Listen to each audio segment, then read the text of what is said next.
ரயில் விபத்துகள் தொடர்கதையாகியுள்ள நிலையில் ரயில் பயணங்களை பாதுகாப்பு மிக்கவையாக மாற்றும் சவால் என ரயில்வே அமைச்சர் அஸ்வினி வைஷ்ணவ் தெரிவித்துள்ளார்.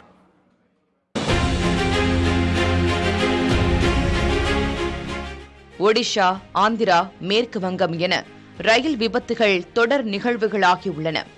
அதே நேரம் வந்தே பாரத் ரயில்கள் அறிமுகம் என்பது போன்ற செய்திகளையும் அடிக்கடி காண முடிகிறது. புதிய ரயில்கள் தேவைதான் என்றாலும் அதைவிட பாதுகாப்புதான் பிரதானம் என்பது அனைவரும் ஒப்புக்கொள்ளும் விஷயம். 1,26,000 கிலோமீட்டர் நீளமுள்ள நீண்ட நெடிய பாதையை மிகவும் பாதுகாப்பானதாக கட்டிக்காப்பது மிகவும் சவாலான ஒன்றுதான்.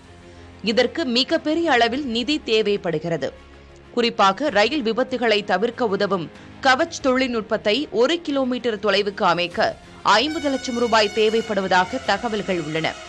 இவை ஒருபுறம் இருக்க, ரயில் ஓட்டுநர்களுக்கான பணிச்சுமை விபத்துகளுக்கு காரணமாவதாக தொழிற்சங்கத்தினர் குற்றம் சாட்டுகின்றனர். டிரைவரை பொறுத்த வரைக்கும் 10 மணி நேரம் ஒரு நாளைக்கு மேலே வேலை வாங்கக்கூடாது. அதே மாதிரி சேஃப்டி கமிட்டி நிறைய கமிட்டிலாம் போட்டு நிறைய ரெக்கமெண்டேஷன் கொடுத்து எல்லாம் பண்ணுறாங்க. ஆக்சிடென்ட் நடந்துட்டு இருக்குது. 10 மணி நேரத்துக்கு மேலே வேலை வாங்கக்கூடாது. அப்புறம் 40 மணி நேரம் ஒரு வாரத்துக்கு ரெஸ்ட் கொடுக்கணும். அப்புறம் ஹெட் குவார்ட்டர்ஸ் விட்டு வெளியில் போனால் அவங்க 48 மணி நேரத்துக்குள்ளார கொண்டு வரணும். அப்புறம் கண்டினியூஸாக நைட் டியூட்டி 4 நைட்டு 5 நைட்டுன்றது பார்க்கக்கூடாது.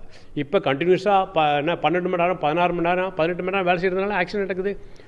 ஆக்சிடென்ட் ஒன்று நடந்தது ஆக்சிடென்ட் ஜாஸ்தி ஆகுது. அது மட்டும் இல்லை, டெரைல்மெண்ட்டு, அதுக்கப்புறம் கேஷுவாலிட்டி. டிரைவர்கள் போராடுறாங்கன்னா ஏன் போராடுறாங்க?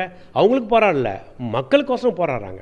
போதிய ரெஸ்ட் இல்லாதனால சிக்னலை டேஞ்சரில் பாஸ் பண்ணுறாங்க, சிவப்பு விளக்கில் பாஸ் பண்ணுறாங்க அப்படின்னு டாஸ்க் ஃபோர்ஸ் அப்படின்னு ஒரு கமிட்டி போட்டாங்க 2017. அந்த கமிட்டி சொல்லியிருக்கு போதுமான ரெஸ்ட் இல்லை, அதனால் அவங்க சிக்னலை டேஞ்சரில் பாஸ் பண்ணுறாங்க அப்படின்னு சொல்லியிருக்காங்க. அப்போது அவங்களுடைய ரெஸ்ட் ஒழுங்காக கொடுக்கணுமா வேணாமா?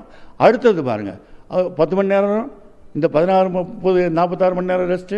அதுக்கடுத்தது 2 நைட்டுக்கு மேலே வேலை வாங்கக்கூடாதுன்னு பல கமிட்டிகள் ரெக்கமெண்ட் பண்ணியிருக்கு.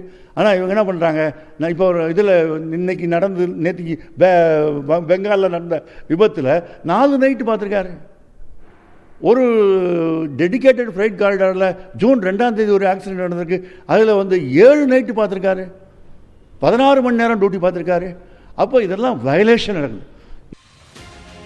ரயில்வேயில் போதிய பணியாளர்கள் இல்லாததால் இருப்பவர்களை வைத்து அதிகம் வேலை செய்ய வைக்கும் அவலம் அரங்கேறுகிறது. தற்போதைய சூழலில் 2,74,000 காலி பணியிடங்கள் உள்ளதாக கூறப்படுகிறது. இதில் 1,70,000 பணியிடங்கள் பாதுகாப்பை உறுதிப்படுத்துவதற்கு அவசியமான பணிகள் என்பது கவனிக்கத்தக்கது.